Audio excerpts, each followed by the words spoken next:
জলের ফোঁটাকে ফোঁটা নামে সম্বোধন করা হয়। অনেক ফোঁটা একত্রিত হলে সাগরের রূপ ধারণ করে। শুধু একটা পাতাকে পাতা বলা হয়, অন্য অনেক পাতার সাথে একত্রিত হলে তা গ্রন্থের রূপ ধারণ করে। একটা মাত্র সুতো অন্য সুতোর সাথে মিলিত হলে বস্ত্রের রূপ ধারণ করে। অনেক সংখ্যক ইট একত্রিত হলে মহলের রূপ ধারণ করে। সৈন্যরা একত্রিত হলে সৈন্যদল তৈরি হতে পারে। এটা হলো শক্তি সংগঠনের, এটাই হলো শক্তি একতার। তা সে বনস্পতি হোক বা কোনো ব্যক্তিই হোক, কোনো মনোভাবই হোক, যদি একা থাকে তাহলে দুর্বল হয়ে পড়বে। যদি সংগঠিত থাকে তাহলে শক্তিও বাড়বে আর আপনাকে সামনে এগিয়েও নিয়ে যাবে। তাই এই একতায় বিশ্বাস রাখুন আর আমার সাথে ভালোবেসে বলুন রাধা রাধা। জীবন কিসের উপর নির্ভরশীল? ধনের ওপর, বৈভবের ওপর, নিঃশ্বাসের ওপর? না, এই জীবন নির্ভরশীল বিশ্বাসের ওপর। বিশ্বাস নিজের ওপর, বিশ্বাস আমাদের আপনজনের ওপর। কিন্তু যখন এই বিশ্বাস ভেঙে যায় তখন মানুষের মনও ভেঙে যায়, আর তারপর সে অন্য কিছু করতেই পারে না। তখন কি করা যেতে পারে? 3টে কাজ আছে যা আপনি করতে পারেন।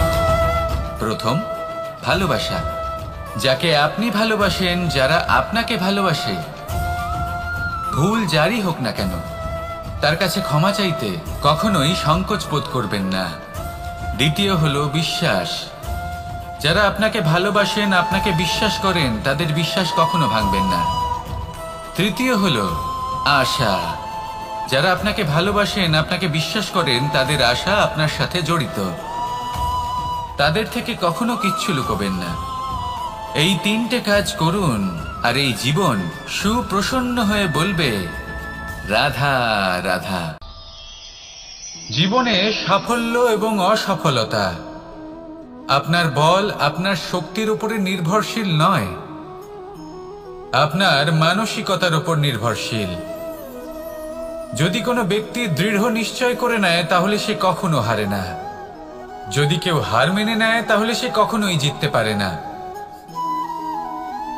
শেষ পর্যন্ত কি হয়? এই ভাবনাই সত্য হয়ে সামনে চলে আসে, আর এই ভাবনাই পরবর্তীকালে ইতিহাস রচনা করে। সেই জন্য আপনি যদি চান আপনার নাম ইতিহাসে থাকুক, তাহলে দৃঢ় হতে শিখুন। ইতিবাচক ভাবনার সাথে, পরিশ্রমের সাথে এগিয়ে চলতে থাকুন। প্রতিস্পর্ধা গ্রহণ করুন আর শুধুই এগিয়ে যেতে থাকুন। সংসারে আপনি যে কোনো উচ্চতাতেই পৌঁছতে পারবেন, কারণ ইচ্ছে শক্তি আর ভালোবাসার চেয়ে বেশি শক্তিশালী আর কিছুই নেই। তাহলে আসুন আর আমার সাথে ভালোবেসে বলুন রাধা রাধা। আজ আমি আপনাকে একটা ছোট্ট কাহিনী শোনাবো। একবার আমি, রাধা আর দাদা, আমরা 3 জনে মিলে লুকিয়ে একটা উপবনে গেলাম আম পেড়ে খেতে। অনেক পরিশ্রম করে আমরা ওখানে পৌঁছলাম আর আমরা আশ্চর্যচকিত হয়ে গেলাম এটা দেখে যে এবার তো আম পাকেইনি। এবার দাদা কি করলেন, একটা আম পাড়লেন আর সেটা চাখলেন, আর উনি নিরাশ হয়ে পড়লেন। উনি বললেন যে এটা তো খুবই টক। তারপর রাধা একটা আম পাড়লো আর সেটা চেখে দেখলো, আর রাধা উৎসাহিত হয়ে পড়ল। আমি রাধাকে জিজ্ঞেস করলাম, কি হয়েছে, তুমি এত উৎসাহিত কেন? তখন রাধা বলল যে এবার এত বেশি টক আম হয়েছে যে এগুলো দিয়ে আমরা আচার বানাবো। তাহলে দাদা ওখান থেকে বেরিয়ে গেলেন নিরাশ হয়ে এবং খালি হাতে। রাধাও ওখান থেকে বেরিয়ে গেল কিন্তু উৎসাহিত হয়ে, আর অনেকগুলো কাঁচা আম সাথে নিয়ে। এর থেকে আমরা কি শিক্ষা পেতে পারি? যে প্রত্যেকটা স্থানে এমন কিছু রয়েছে যেখান থেকে আমরা কিছু একটা শিক্ষা লাভ করতে পারি, যা আমাদেরকে বিকাশের পথে নিয়ে যেতে পারে। এই শিক্ষা প্রত্যেক স্থানে আছে। সবকিছু আমাদের দৃষ্টিভঙ্গির উপর নির্ভর করছে। যখনই আমাদের জীবনে, আমাদের সম্পর্কে কোনো সমস্যা, কোনো বিপদ আসে, তখন বেশিরভাগ মানুষ সেই বিষয় নিয়ে দুঃখী হয়ে পড়েন। আর কিছু মানুষ এমনও থাকেন যারা শেষ পর্যন্ত তার সমাধান করেন, বিপদকে পরাজিত করেন, সম্পর্কগুলিকে আবার জুড়ে দেন। যদি আপনি সুখের খোঁজ করেন তাহলে আপনি সুখ অবশ্যই পাবেন, প্রসন্নতা অবশ্যই পাবেন। যদি আপনি দুঃখ খোঁজেন তাহলে দুঃখ অবশ্যই পাবেন।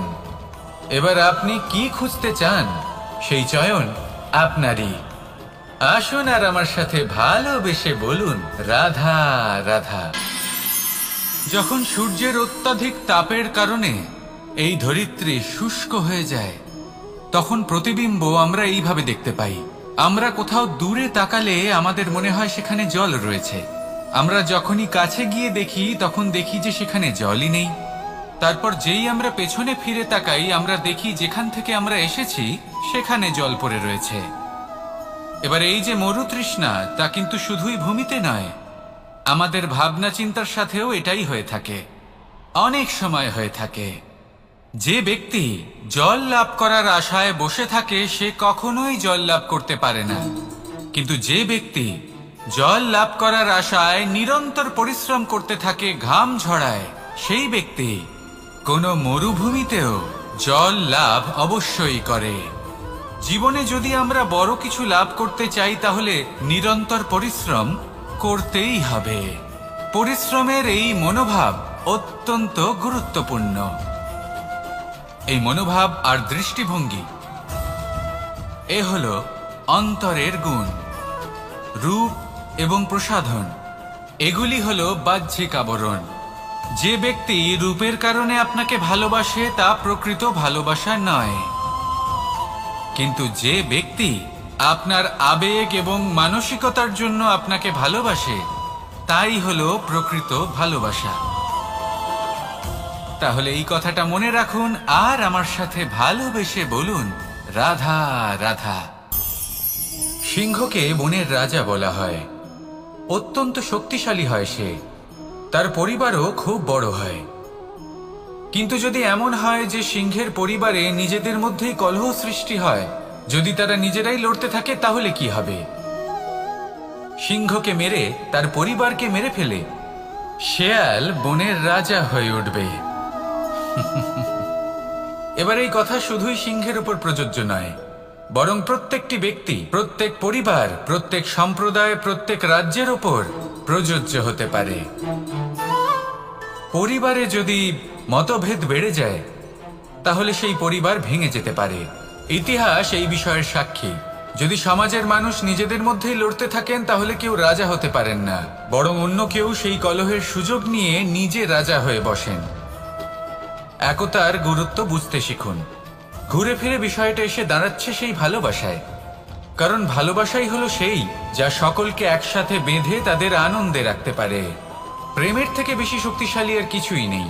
তাই এই প্রেমকে নিজের মনে জাগ্রত করুন, নিজের পরিবারে বর্ষণ করুন, সমাজে বর্ষণ করুন, রাজ্যে বর্ষণ করুন, আর এই ভালোবাসার সাথেই বলুন রাধা রাধা।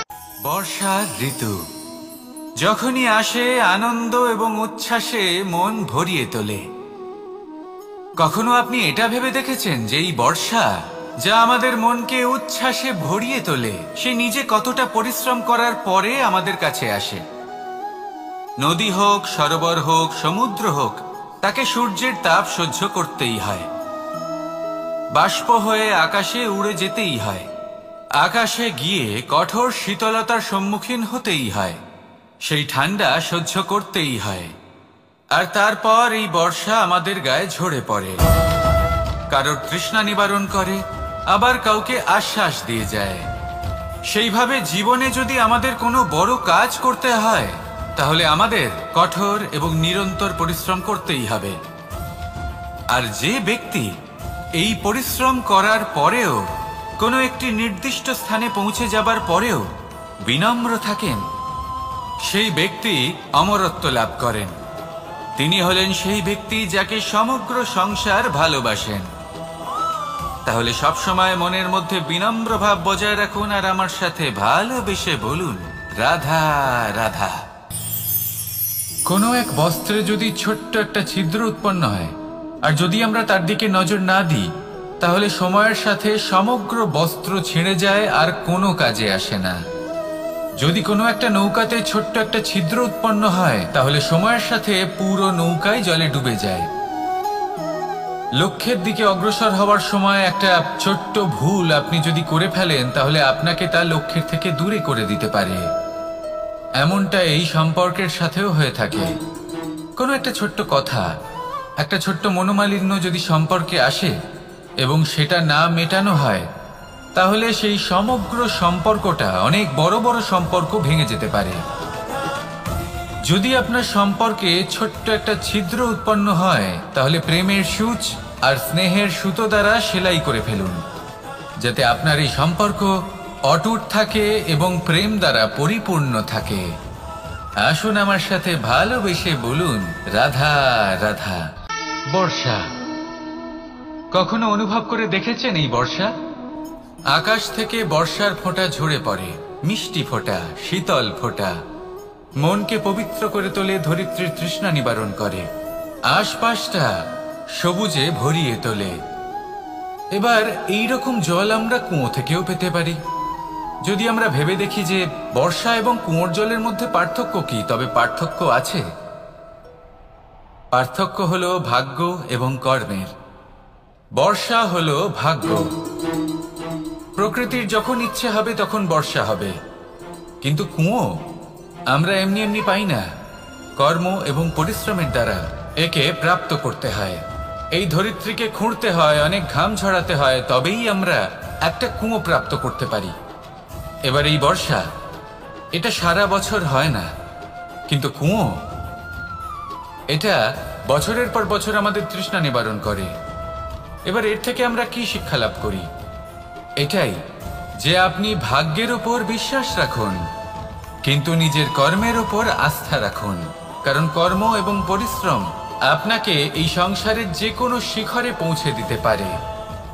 তাহলে নিরন্তর প্রয়াস করুন, কর্ম করুন, আর আমার সাথে ভালোবেসে বলুন, রাধা রাধা। ইচ্ছে বড়ই বিচিত্র জিনিস। এই ইচ্ছে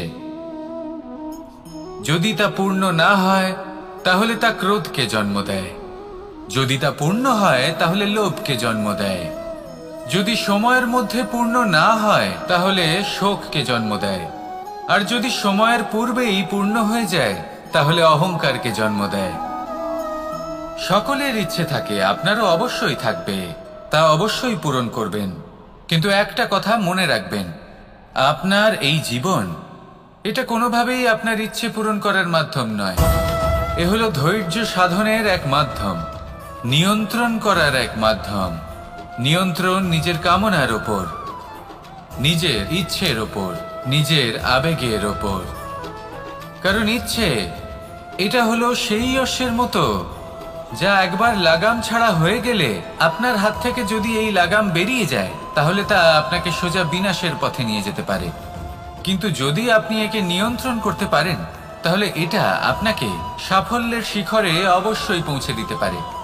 তাহলে ইচ্ছেগুলিকে নিয়ন্ত্রণ করুন আর আমার সাথে ভালোবেসে বলুন, রাধা রাধা।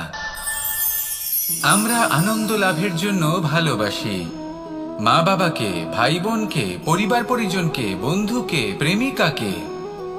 আমরা চাই যে সকলে যেন আপন হয়ে থাকেন, আমাদের কাছে থাকেন। কিন্তু মানুষের একটা প্রবৃত্তি আছে যে তিনি যা লাভ করে ফেলেন তার মূল্য তিনি বুঝতেই পারেন না। যদি আপনার বাড়ির কাছে একটা মিষ্টি জলের সরোবর থাকে বা সুন্দর নদী থাকে, তাহলে জলের গুরুত্বটা কি আপনি তা বুঝতেই পারবেন না। সেইখানে আপনি যদি কোনো একটা মরুভূমিতে যান, আপনি অনুভব করতে পারবেন যে এক একটা ফোঁটা জলের কি গুরুত্ব, তার মূল্য কি। সুখের মুহূর্তে যদি আপনজনদের মনে রাখেন, তবে দুঃখের মুহূর্ত নিজে থেকেই দূরে সরে যাবে। ভালোবাসা এবং তার সাথে স্মরণ করা, এটাই তো হলো জীবনের এবং ভালোবাসার আসল মূল্য। আসুন আর আমার সাথে ভালোবেসে বলুন, রাধা রাধা। ধন মানুষের জীবনের সবথেকে বড় প্রয়োজনীয়তা, সেই অস্ত্র যার দ্বারা মানুষের জীবনের অনেক সংকট দূর করে দেওয়া যেতে পারে, সেই মাধ্যম যার দ্বারা সংসারের সমস্ত জাগতিক সুখ স্বাচ্ছন্দ্য লাভ করা যেতে পারে। কিন্তু ধনের দ্বারা আমরা সবকিছু লাভ করতে পারি না। জাগতিক স্বাচ্ছন্দ্য আমরা লাভ করতে পারি, কিন্তু সুখ লাভ করতে পারবো না। সুখের উপকরণ আমরা লাভ করতে পারি, কিন্তু সুখের অনুভূতি লাভ করতে পারবো না। আনন্দ, সন্তোষ, প্রসন্নতা এগুলো ধন দ্বারা লাভ করা যায় না। কিন্তু হ্যাঁ, আনন্দ, সন্তোষ আর প্রসন্নতার সাথে যদি কোনো কাজ করেন তাহলে অবশ্যই ধন লাভ করবেন। তাহলে আসুন আর এই প্রসন্নতার সাথে বলুন, রাধা রাধা। মানুষ শুধুমাত্র দুই ধরনের ব্যক্তির সামনেই নত হন। একজন হলেন তিনি যাকে তিনি সম্মান করেন, আর আরেকজন যাকে তিনি ভয় পান। এবার কোনো ব্যক্তি যদি আপনার সামনে নত হন তাহলে তার পেছনের কারণ কি? আপনার প্রতি সম্মান নাকি আপনার প্রতি ভয়? সেটা আপনাকেই বুঝতে হবে। যদি আপনি এমন মনে করেন যে তাতে কি যায় আসে, ভয় হোক বা সম্মান, কেউ আমার সামনে নত তো হচ্ছেন, যদি এটা আপনার চিন্তা ভাবনা হয় তাহলে আপনাকে মনে করিয়ে দিই, এই সময় বদলাতে বেশি সময় লাগে না। আজ যে ব্যক্তি আপনাকে দেখে ভয় পাচ্ছে, কাল এই ভয়ের সমাপ্তিও ঘটতে পারে। আবার এমনও হতে পারে যে তার কাছে অত্যধিক শক্তি চলে এলো। অনেক কিছুই হতে পারে। তাই মনে রাখবেন, যে মাথা ভয়ের কারণে নত হয় তা সময় এলে সবার আগে বিরোধিতা করতে পারে, আর যে মাথা সম্মানের কারণে নত হয় আপনার জন্য নিজের শিরচ্ছেদও সে করতে পারে। তাই সকলকে আপন করে নিন, কিন্তু ভয় প্রয়োগ করে নয়। কর্ম করুন এবং সম্মান অর্জন করুন। শুধু এটাই করুন আর আমার সাথে ভালোবেসে বলুন, রাধা রাধা। আমাদের জীবনে গুরুজনেরা, জ্ঞানী মানুষজন সবসময় একটা কথা বলেন, ধৈর্য ধরো। শুধুমাত্র দুটো শব্দ, কিন্তু কতটা বিশাল সেটা বোঝার চেষ্টা করুন। ছোট একটা অস্ত্র হাতে নিন এবং একটা বিশাল পর্বতে নিরন্তর প্রহার করতে থাকুন। ধৈর্য ধরে সেই কাজ করতে থাকুন। এমন একদিন আসবে এই বিশাল পর্বতে আপনি একটা পথ তৈরি করবেন। কোনো ধনুর্ধর যখন নিজের বিদ্যা অর্জন করেন তখন তাকেও ধৈর্য ধরতে হয়, তার নিজেকে সময় দিতে হয়, তবেই সে ধনুর্বিদ্যা শিখতে পারে। সেইভাবে আমাদের জীবনেও ধৈর্য ধরার খুব প্রয়োজন। পরিবারে ধৈর্য রাখতে পারলে তাহলে আস্তে আস্তে দেখবেন প্রেম বৃদ্ধি পাচ্ছে। সমাজে যদি ধৈর্য রাখতে পারেন তাহলে আস্তে আস্তে এই সমাজ আপনাকে সম্মান করবে। যদি নিজের জীবনে ধৈর্য রাখতে পারেন তাহলে নিজে থেকেই আত্মবিশ্বাস বাড়বে, নিজের বিকাশ হবে। জীবনে সবই সম্ভব যদি ধৈর্য রাখতে পারেন। হয়তো আস্তে আস্তে হবে, কিন্তু হবে অবশ্যই। শুধু ধৈর্য রাখুন, কারণ ধৈর্যই সব থেকে বড় পুঁজি। আসুন আর আমার সাথে ভালোবেসে বলুন, রাধা রাধা। কোনো এক সময়ের ঘটনা এটা। মা এবং বাবা হাটে গিয়েছিলেন। তখন আমি আর দাদা গিয়েছিলাম গরু চড়াতে। আমরা বাড়ি ফিরে এলাম, আর মা সেই সময় একটা কাজ করতেন। যখনই হাটে যেতেন দরজা তালা বন্ধ করে যেতেন। উনি খুব ভালো করে জানতেন যে যদি ওনার এই মাখন চোর সঠিক সময় পৌঁছে যায় তাহলে এক ফোঁটাও মাখন আর অবশিষ্ট থাকবে না। এবার ঘটনা কিছুটা এরকম হলো যে মা আর বাবা মাঝে মাঝে হাটে যেতেন, তাই মাঝে মাঝেই দরজা তালা বন্ধ করতে হতো। যখন মা আর বাবা ফিরে এলেন তখন বাবা ভুলে গিয়েছিলেন যে এই চাবির গোছা থেকে ঠিক কোন চাবিটা দরজার তালা খোলার জন্য উপযোগী। উনি চেষ্টা করতে শুরু করে দিলেন। একটার পর একটা চাবি দিয়ে উনি চেষ্টা করতে থাকলেন, কিন্তু সেই দরজার তালা তো খুলতেই চাইছিল না। ওনার মাথা থেকে ঘাম পড়তে শুরু করলো। তখন মা বললেন যে তালা ভেঙে দেওয়া যাক। মা চলে গেলেন, আর বাবা বললেন, না না দাঁড়াও, আর কিছু চাবি বাকি আছে, এটা হয়তো খুলতে পারবো। মা হাতুড়ি নিয়ে চলে এলেন সেই তালা ভাঙার জন্য, আর তখনই বাবা শেষ চাবিটা প্রয়োগ করলেন আর দরজার তালা খুলে গেল। যদি উনি চেষ্টা না করতেন তাহলে এই তালাটাও ভেঙে যেত আর চাবিটাও নষ্ট হয়ে যেত, ঠিক কিনা? এবার এই ঘটনাটা আমি দেখেছিলাম, আর আমার মনে হলো যে কখনো কখনো এই চাবির গোছার মধ্যে থেকে শেষ চাবিটাও কিন্তু জীবনের দরজা খুলে দিতে পারে। সেজন্য আপনি যদি জীবনে সাফল্য লাভ করতে চেষ্টা করেন, নিজের লক্ষ্যে পৌঁছতে চান, তাহলে হার মানবেন না। হয়তো দেখবেন আপনার পরবর্তী প্রচেষ্টা বা এই অন্তিম প্রচেষ্টা আপনাকে সাফল্যের পথে নিয়ে গেল। তাই নিরন্তর প্রচেষ্টা করতে থাকুন, জীবনে সাফল্য লাভ করুন, আর আমার সাথে ভালোবেসে বলুন, রাধা রাধা। কোকিলের ডাক শুনে আমার মন প্রফুল্ল হয়ে ওঠে। কোকিল হলো আমার অত্যন্ত প্রিয়। এরকমই আরো একটা পাখি আছে, কাক। একদিকে কাক, অন্যদিকে কোকিল। এদের মধ্যে বেশি পার্থক্য নেই, কিন্তু কোকিলের কণ্ঠ শুনে সবার মন প্রফুল্ল হয়ে ওঠে। কোকিল যখন সামনে আসে তখন মন শান্ত হয়ে যায়, যখন কাক সামনে আসে তখন মানুষ দূরে পালিয়ে যায়। এমন কেন হয়? কারণ হলো বাণী। কোকিলের বাণী অত্যন্ত মিষ্টি, অত্যন্ত মধুর। সেখানেই কাকের বাণী অত্যন্ত কর্কশ শোনায়, আর কর্কশ বাণী শোনা কেউ পছন্দ করেন না। আপনি নিজেকে জিজ্ঞেস করুন, কোনো ব্যক্তি আপনার সাথে কথা বললে তার বাণী মধুর হলে আপনার ভালো লাগে, আর যদি কর্কশ হয় তার থেকে দূরে চলে যেতে ইচ্ছে করে।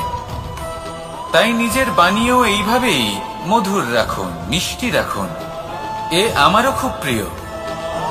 আর এটা তখন হয় যখন মনে প্রেম থাকে। মনের মধ্যে প্রেম জাগ্রত করুন, বাণী নিজে থেকেই মধুর হয়ে যাবে। আর কৃষ্ণ নিজে থেকে আপনার কাছে আসবে আর আপনার সাথে বলবে, কি রাধা রাধা। যখন সূর্যের অত্যাধিক তাপের কারণে এই ধরিত্রী শুষ্ক হয়ে যায়, তখন প্রতিবিম্ব আমরা এইভাবে দেখতে পাই। আমরা কোথাও দূরে তাকালে আমাদের মনে হয় সেখানে জল রয়েছে। আমরা যখনই কাছে গিয়ে দেখি তখন দেখি যে সেখানে জলই নেই। তারপর যেই আমরা পেছনে ফিরে তাকাই, আমরা দেখি যেখান থেকে আমরা এসেছি সেখানে জল পড়ে রয়েছে। এবার এই যে মরুতৃষ্ণা, তা কিন্তু শুধুই ভূমিতে নয়, আমাদের ভাবনা চিন্তার সাথেও এটাই হয়ে থাকে, অনেক সময় হয়ে থাকে। যে ব্যক্তি জল লাভ করার আশায় বসে থাকে সে কখনোই জল লাভ করতে পারে না, কিন্তু যে ব্যক্তি জল লাভ করার আশায় নিরন্তর পরিশ্রম করতে থাকে, ঘাম ঝরায়, সেই ব্যক্তি কোনো মরুভূমিতেও জল লাভ অবশ্যই করে। জীবনে যদি আমরা বড় কিছু লাভ করতে চাই তাহলে নিরন্তর পরিশ্রম করতেই হবে। পরিশ্রমের এই মনোভাব অত্যন্ত গুরুত্বপূর্ণ। এই মনোভাব আর দৃষ্টিভঙ্গি এ হল অন্তরের গুণ। রূপ এবং প্রসাধন এগুলি হল বাহ্যিক আবরণ। যে ব্যক্তি রূপের কারণে আপনাকে ভালোবাসে তা প্রকৃত ভালোবাসা নয়, কিন্তু যে ব্যক্তি আপনার আবেগ এবং মানসিকতার জন্য আপনাকে ভালোবাসে তাই হল প্রকৃত ভালোবাসা। তাহলে এই কথাটা মনে রাখুন আর আমার সাথে ভালোবেসে বলুন, রাধা রাধা। আমার অনেকগুলো নাম আছে, আর তাদের মধ্যে একটি হলো যুদ্ধ বিমুখ। এই কথা আপনারা সবাই জানেন। দাদাও আমাকে বলেছেন যে তুমি এরকম কিভাবে যুদ্ধক্ষেত্র থেকে মুখ ঘুরিয়ে পালাতে পারো কানাই। দেখুন, যেটা সময়ের দাবি ছিল আমি সেটাই করেছি। যদি আমি রণভূমি ত্যাগ করে না পালাতাম তাহলে কে জানে কত সৈনিক নিজেদের প্রাণ হারাতেন, কে জানে কতগুলি পরিবার নিজেদের বাঁচার আশা হারাতেন, কে বলতে পারে হয়তো কত প্রাণী এই সংসার ত্যাগ করতেন। আর তাই কখনো কখনো যুদ্ধ বিমুখ হওয়াই শ্রেয়। কখনো জীবনের ক্ষেত্রেও এটা প্রযোজ্য। যদি দূরে চলে গেলে আপনার সম্ভাবনা বৃদ্ধি পায় তাহলে দূরে চলে যান। দূরে চলে যান সেই সকল ব্যক্তিদের থেকে যারা কথায় কথায় আপনাকে অপমান করেন, আপনার নিন্দা করেন, আপনাকে বাধা দেবার চেষ্টা করেন, আপনাকে ছোট করেন। কারণ তাদের সাথে থেকে, সেই সকল ব্যক্তিদের সাথে থাকলে যারা আপনার মূল্য বোঝেন না, আপনি নিজের আত্মসম্মান, নিজের আত্মবিশ্বাস, নিজের ব্যক্তিত্বকে নত করে ফেলবেন। দূরে চলে যান সেই সকল সংঘর্ষ থেকে, সেই সকল পরিস্থিতি থেকে যাদের সম্মুখীন হয়ে আপনি কোনো পরিণামেই পৌঁছতে পারবেন না। যদি আপনি এইভাবে যুদ্ধ বিমুখ হয়ে উঠতে পারেন, যদি এই প্রবৃত্তি আপনি নিজের মধ্যে জাগ্রত করতে পারেন, তাহলে আপনার সামনে সেই যুদ্ধ চলে আসবে যাতে বিজয় লাভ করে আপনি নিজের অস্তিত্ব খুঁজে পাবেন। আর সেটাই হলো সবথেকে বড় জয়লাভ। আসুন আমার সাথে ভালোবেসে বলুন, রাধা রাধা। মানুষ নিজের জীবনে সেই সবকিছু লাভ করতে পারে যা সে কামনা করে। শুধু প্রয়োজন হলো ইচ্ছে এবং সিদ্ধান্তের। এবারে ইচ্ছে আসলে কি? সেটা হলো এই মনে প্রকট হওয়া একটি ভাবনা, একটি আবেগ। শুধু তা দিয়ে কিছুই হয় না। যখন সেই ইচ্ছের সাথে দৃঢ় প্রতিজ্ঞা জুড়ে যায়, তখন বিষয়টা এগোতে থাকে। একটা উদাহরণ দিই, ধরুন আপনি মরুভূমিতে আছেন এবং আপনি মধুর জল পান করতে চান। এটা হলো শুধুমাত্র আপনার মনের একটি ইচ্ছে। যখন এই ইচ্ছের সাথে সিদ্ধান্ত জুড়ে যায়, তখন আপনি সেই মরুভূমিতে গর্ত খুঁড়তে চেষ্টা করেন। আর যখন এই সিদ্ধান্তের সাথে নিষ্ঠা জড়িত হয়, তখন আপনাকে সেই জল লাভ করার থেকে কেউ বাধা দিতে পারে না। ইতিহাস এটার সাক্ষী। যিনি নিশ্চিত করেছেন, তিনি সেই সবকিছু লাভ করেছেন যা তিনি লাভ করতে চেয়েছেন। সেই জন্য ইচ্ছে থাকা খুব দরকার, কিন্তু তাকে সিদ্ধান্তের সাথে জুড়ে নিন। সিদ্ধান্তকে নিশ্চিত করে ফেলুন, সবকিছু লাভ করবেন। আর তখন এই মন প্রসন্ন হয়ে বলবে, রাধা রাধা। বনের মধ্যে যদি আপনি কোনো বিষাক্ত সাপ দেখেন, তাহলে কি করবেন? আপনি তখনই তার থেকে দূরে পালাতে চেষ্টা করবেন। আর এটা কেন করবেন? নিজের রক্ষার্থে। এই কথা আমি নয় মেনে নিলাম, কিন্তু নিজের জীবনে এটা করেন না কেন? আপনি যেখানেই যান, যে স্থানেই যান না কেন, প্রত্যেক সময়, প্রত্যেক মুহূর্তে এমন বিষাক্ত সাপ আপনি অবশ্যই খুঁজে পাবেন।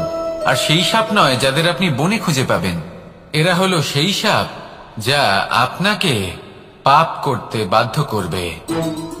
আপনার অন্তরের বাসনা, ক্রোধ, অহংকার, লোভ, ঈর্ষা এদের বৃদ্ধি ঘটাবে।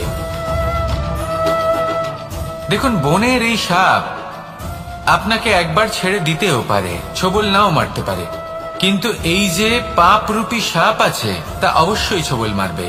কর্ম যদি করেন তাহলে অবশ্যই ফল পাবেন। সেই জন্য যখনই কোথাও যাবেন, যদি এমন কাউকে দেখেন, যদি এমন কিছু দেখেন যে আপনাকে পাপ করতে বাধ্য করছে, তাহলে সেই মুহূর্তে সেখান থেকে পালিয়ে যান। যেমন বনের সাপ দেখে আপনি পালাতে থাকেন। সৎকর্মের রক্ষা অত্যন্ত আবশ্যক। আসুন আর আমার সাথে ভালোবেসে বলুন, রাধা রাধা। এই সংসারের সব থেকে বড় সুখ কি? কেউ বলবেন নিজের লক্ষ্য প্রাপ্ত করা, কেউ বলবেন ধন উপার্জন করা, কেউ বলবেন নিদ্রাই সব থেকে বড় সুখ, কেউ বলবেন রাজ্য লাভ করা, আবার কেউ বলবেন মাতার হাত থেকে খাবার খাওয়া, আদি ইত্যাদি। কিন্তু যদি সত্যি কথা বলি, এই সংসারের সব থেকে বড় সুখ হল সেবা করা। কখনো কাউকে সেবা করে দেখুন। এই সেবা দ্বারা অন্য কোনো মানুষের আশীর্বাদ লাভ করাতেই সুখ রয়েছে। আপনার সেবা ভাব দ্বারা যখন কোনো মানুষ নিজের অন্তরাত্মা থেকে আপনাকে আশীর্বাদ করে, তার থেকে বড় সুখ আর কিছুই নেই। কারণ প্রত্যেক মানুষের মধ্যে ঈশ্বর বাস করেন। নরের সেবাই হল নারায়ণের সেবা। নিষ্কাম সেবা করাই হল সব থেকে বড় সুখ। তাই নিজের অন্তরে সেবার এই ভাব জাগ্রত করুন। যে সুখের কথা আমি বলছি, সেই সুখ অনুভব করেই দেখুন। এই মন সুপ্রসন্ন হয়ে বলবে, রাধা রাধা। বায়ু পঞ্চতত্ত্বের মধ্যে তৃতীয় তত্ত্ব। কেউ একে সমীর বলে, আবার কেউ একে পবন বলে। প্রথম কথা হলো এটাই যে এই বায়ু আমাদের জীবন দান করে প্রতিদিন, প্রত্যেক মুহূর্তে। এই বায়ুর কারণেই আমরা নিঃশ্বাস নিতে পারি, জীবিত থাকতে পারি। এই বায়ুই হলো সেই যা সকল মেঘেদের একত্রিত করে একটি স্থানে আর বর্ষা ঘটায়। আর এই বর্ষার কারণেই এই ধরিত্রীতে অন্ন উৎপন্ন হয়। এই বায়ুকে দেখুন, কখনো এতটা সৌম্য যে আপনার কোনোই তফাৎ বোধ হয় না, আর কখনো কখনো এমন রূপ ধারণ করে ফেলে যে অনেক বড় বড় পর্বতের আকার পর্যন্ত বদলে ফেলে। এটাই হলো বায়ুর বিশেষত্ব। বায়ু শেখায় যে সময়ের সাথে সাথে বইতে থাকো, সকলকে জীবন দান করো, সকলকে সাহায্য করো, কিন্তু যখন বিপদ সামনে আসবে তখন দৃঢ় হয়ে সম্মুখীন হও। বাধা অনুযায়ী নিজেকে গড়ে নিতে হবে, আর কখন কতটা কঠোর হতে হবে আর কখন কতটা সৌম্য হতে হবে এটা বায়ুকে দেখে শিখুন, আর আমার সাথে ভালোবেসে বলুন রাধা রাধা।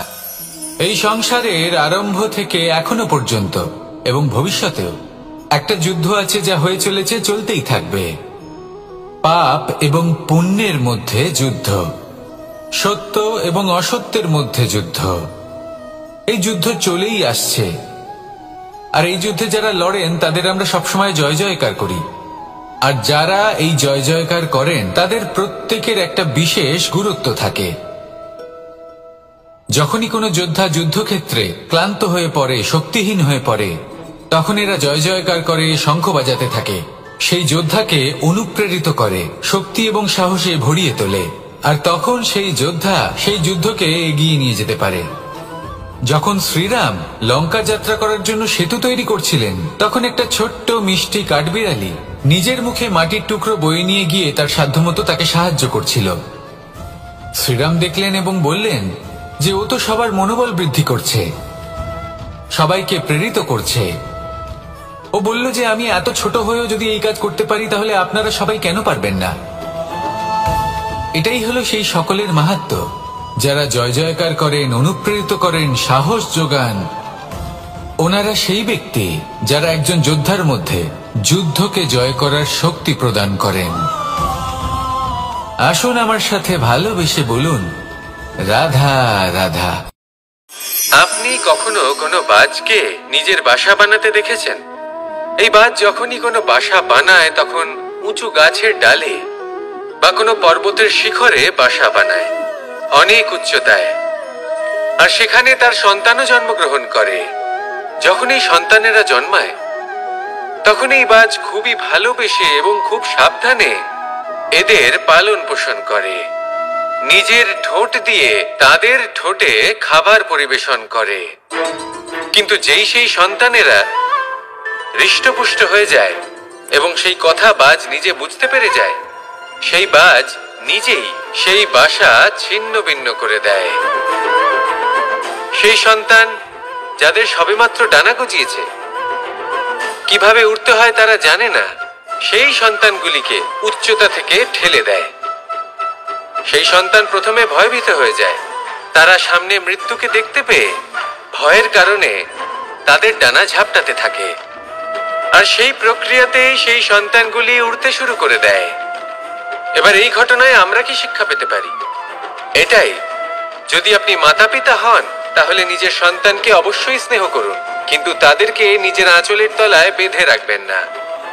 যদি আপনি চান আপনার সন্তান জীবনে উন্নতি করুক, তাহলে নিজের মুঠো থেকে তাদের স্বতন্ত্র করে দিন, এই সংসারে সংঘর্ষ করতে দিন।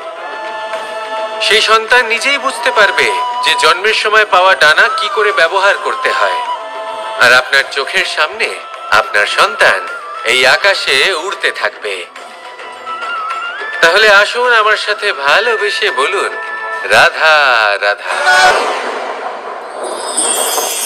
আমার জীবনে পরিচয় হয়েছে অনেক ব্যক্তির সাথে, ভিন্ন ভিন্ন ধরনের মানুষ। এনাদের সাথে আলাপ হয়ে খুব ভালো লেগেছে, অনেক শিক্ষাও লাভ করেছি। আমি তাদের সাথেও আলাপ করেছি যারা অনেক উচ্চ স্তরে পৌঁছে গেছেন, আবার তাদের সাথেও যারা নিজেদের জীবনে বিশেষ কিছু করতে পারেননি।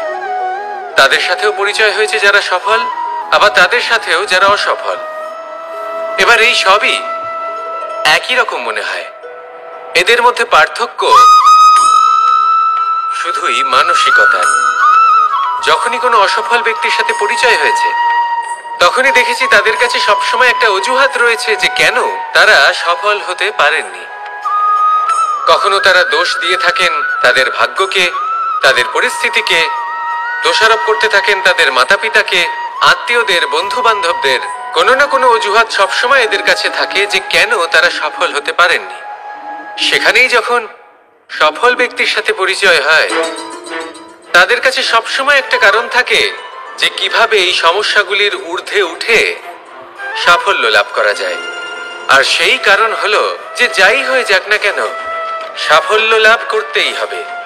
যতই সংঘর্ষ করতে হোক না কেন, যতই সমস্যা আসুক না কেন, সফল আমাদের হতেই হবে। এটাই পার্থক্য মানসিকতার। সত্যি কথা বলতে আপনার আজকের এই মানসিকতা হলো আপনার আগামী ভবিষ্যতের ইমারতের ভিত। এই মানসিকতা যতটা প্রবল হবে, যতটা শুভ হবে, আপনার ভবিষ্যৎ ততটাই বিশাল এবং সুন্দর হবে। তাহলে সমস্যার উপর নয়, সাফল্যের উপর মনোযোগ কেন্দ্রীভূত করুন, জীবনে এগোতে থাকুন আর আমার সাথে ভালোবেসে বলুন রাধা রাধা। মানুষের জীবনে দুই ধরনের আবেগ থাকে যা চিরকাল তার সাথে বসবাস করে। প্রথম, স্বপ্ন। দ্বিতীয়, অজুহাত। মানুষ হাজার হাজার স্বপ্ন দেখতে পারে। আমাকে এই কাজ করতে হবে, আমাকে ওখানে ঘুরতে যেতে হবে, আমায় জীবনে এই অসম্ভব কাজ বাস্তবায়িত করে দেখাতে হবে, আদি ইত্যাদি। এবার ঠিক যেমন স্বপ্ন দেখেন সেইভাবে অজুহাতও খুঁজে নিয়ে আসেন। আমি এই স্বপ্ন পূরণ করতে পারলাম না, কারণ আমাকে কেউ সাহায্যই করল না, কারণ আমি দুর্বল হয়ে পড়েছিলাম, কারণ আমার কাছে সময়ই ছিল না, আদি ইত্যাদি। এবার সাফল্য এবং অসফলতার মাঝখানে এই ধরনের সংঘর্ষ হতে থাকে। সাফল্য তখন লাভ করা সম্ভব যখন আপনার স্বপ্ন আপনার অজুহাতের থেকে অনেক বড় হয়, আর অসফলতা তখন পাবেন যখন আপনার অজুহাত আপনার স্বপ্নের থেকে অনেক বড় হয়। আপনি যদি সাফল্য লাভ করতে চান তাহলে চেষ্টা করতে থাকুন, পরিশ্রম করুন। যদি অসফল হন তাহলে ভয়ভীত হওয়ার কোনো প্রয়োজন নেই। নিজের ভুল বুঝুন, তাকে শুধরে নিন, আবার চেষ্টা করুন। কিন্তু যদি নিজের জীবনে অজুহাত নিয়ে আসেন তখন স্বপ্ন কখনো পূরণ হবে না। আসুন আমার সাথে ভালোবেসে বলুন রাধা রাধা। এই সংসারের সব থেকে কঠোর ধাতুর মধ্যে একটি হলো লোহা। লোহা দিয়ে আমরা অনেক অস্ত্র শস্ত্র লাভ করি, অনেক বস্তুও লাভ করি। এবার এই লোহাকে কাটার জন্য, একে কোনো আকার দেওয়ার জন্য কি প্রয়োগ করতে হয়? লোহা। এবার এই কথাটা আমরা সকলেই জানি যে লোহার দ্বারাই লোহাকে কাটতে হয়। এবার এই কথা আমি আপনাকে কেন বলছি? এরপরে খুব বড় একটা প্রশ্ন আসে যা খুব বড় শিক্ষা দিয়ে যায়। এটা কেন হয় যে আমরা একটা লোহা দিয়ে একটা লোহাতে আঘাত করছি, কিন্তু যে লোহা দ্বারা আঘাত করছি তার আকার বদলাচ্ছে না, যার উপর প্রহার করছি তার আকার বদলাচ্ছে? এতে পার্থক্যটা কোথায়? পার্থক্য হলো তাপমাত্রার। দেখুন, যে লোহাকে আমরা কাটতে চাই তার তাপমাত্রা বাড়াতে হয়, তাকে গরম করতে হয়। আর যে লোহা দ্বারা আমরা আঘাত করতে চলেছি সেই লোহা আমাদের ঠান্ডা রাখতে হয়। অর্থাৎ ঠান্ডা লোহা গরম লোহাকে কেটে দেয়। এবার এই শিক্ষা কি আমাদের জীবনে যথেষ্ট নয়? আমাদের জীবনে অনেক সমস্যা আসতে পারে, কিন্তু আমাদের এই বিষয়ে বিশেষ খেয়াল রাখতে হবে যে আমাদের মনকে আমরা যেন ঠান্ডা রাখি, এই মস্তিষ্ককে শান্ত রাখতে হবে। যদি আমরা ক্রোধ বা ঈর্ষার আগুনে জ্বলতে থাকি, বিদ্বেষের আগুনে জ্বলতে থাকি, তাহলে আমরাও সেই লোহার মতোই হয়ে যাব যার তাপমাত্রা অত্যন্ত বেশি। তখন যে কেউ এসে আমাদের বিচ্ছিন্ন করে চলে যাবে। মনে রাখবেন, যিনি যত বেশি স্থির বুদ্ধির অধিকারী, যিনি হলেন সব থেকে বেশি শান্ত, তিনি হলেন সব থেকে বেশি বলশালী। তাহলে শান্ত থাকুন আর আমার সাথে ভালোবেসে বলুন রাধা রাধা। কনক, কি সুন্দর একটা শব্দ। এর অনেকগুলো রূপ রয়েছে, অনেকগুলো অর্থও রয়েছে। প্রথম অর্থ হলো স্বর্ণ, অর্থাৎ সম্পত্তি। দ্বিতীয় অর্থ ধুতুরা, অর্থাৎ গাছের ছোট একটা বীজ যা কিনা অত্যন্ত শক্তিশালী হয়। যদি বেশি মাত্রায় এর প্রয়োগ করা হয় তাহলে এটা বিষময় হয়ে উঠতে পারে। এই হলো সেই ধুতুরা যার প্রয়োগ মহাদেবের পুজোতে করা হয়। এবার প্রশ্ন হলো এটাই যে এই স্বর্ণ এবং এই ধুতুরার মধ্যে মিল কি রয়েছে? মিল হলো এটাই যে এই দুটোই মানুষকে মত্ত করে তোলে। ধুতুরা মানুষকে তখন মত্ত করে যখন তাকে সেবন করা হয়, কিন্তু স্বর্ণ, ধন, সম্পত্তি, মানুষ এটা যতটাই অর্জন করে নেয় সেটাই যথেষ্ট। এই স্বর্ণ মানুষের ভাবনা চিন্তা করার ক্ষমতাকে বশ করে ফেলে। মানুষ সম্পত্তির লোভে মত্ত হয়ে ওঠে, কারণ যে যত চমৎকারী, যতটা অমূল্য হয়, তাকে সামলানো কিন্তু ততটাই কঠিন, তাই না? তাই মনে রাখবেন, ধন, স্বর্ণ, সম্পত্তি এগুলো ধুতুরার থেকেও অনেক বেশি বিষাক্ত হতে পারে। তাই এর ওপর আত্মসংযমের একটা কবচ পরিয়ে রাখবেন।